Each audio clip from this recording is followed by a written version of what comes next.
টানা কয়েকদিনের ভারী বৃষ্টিতে সৃষ্ট বন্যায় তলিয়ে গেছে লাতিন আমেরিকার দেশ ব্রাজিল।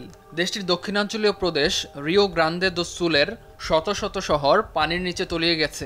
এমনকি বন্যার পানিতে তলিয়ে গেছে বিমানবন্দরও।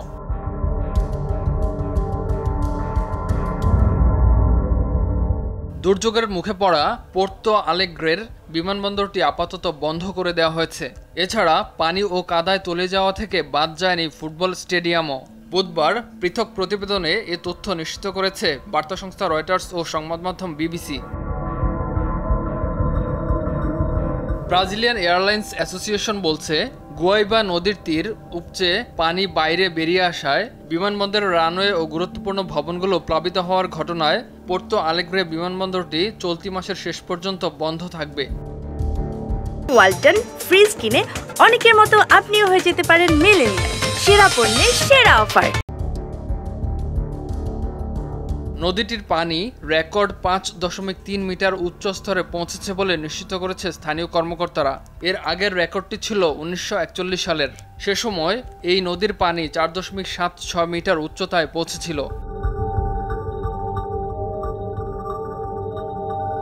রিও গ্রান্দে দো সুলের রাজধানী পোর্তো আলেগ্রে বন্যায় কার্যত বিচ্ছিন্ন হয়ে পড়েছে। বন্ধ আছে সেখানকার বিমানবন্দর ও বাস স্টেশন। প্রধান সড়কগুলোও অবরুদ্ধ। পোর্তো আলেগ্রে শহরে বসবাস করে প্রায় 15 লাখ মানুষ। এরিনা দো গ্রেমিও স্টেডিয়ামের পিচটিও বাদামি কাদায় ঢেকে গেছে। শহরটির আশপাশের কিছু এলাকায় পরিস্থিতি আরও খারাপ।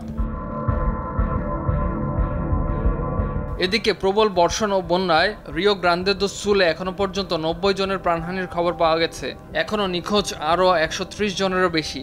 বাস্তুচ্যুত হয়েছেন 1.5 লাখ মানুষ।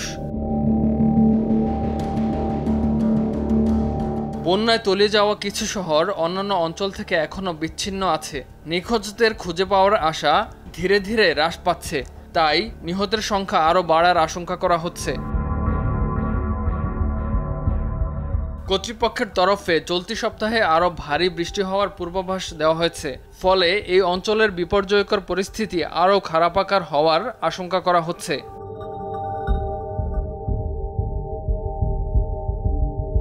বিশেষজ্ঞরা বলছেন, মূলত গড় তাপমাত্রা, উচ্চ আর্দ্রতা ও শক্তিশালী বাতাসের বিরল সংমিশ্রণের কারণে লাতিন আমেরিকার এই দেশটিতে চরম আবহাওয়ার সৃষ্টি হয়েছে।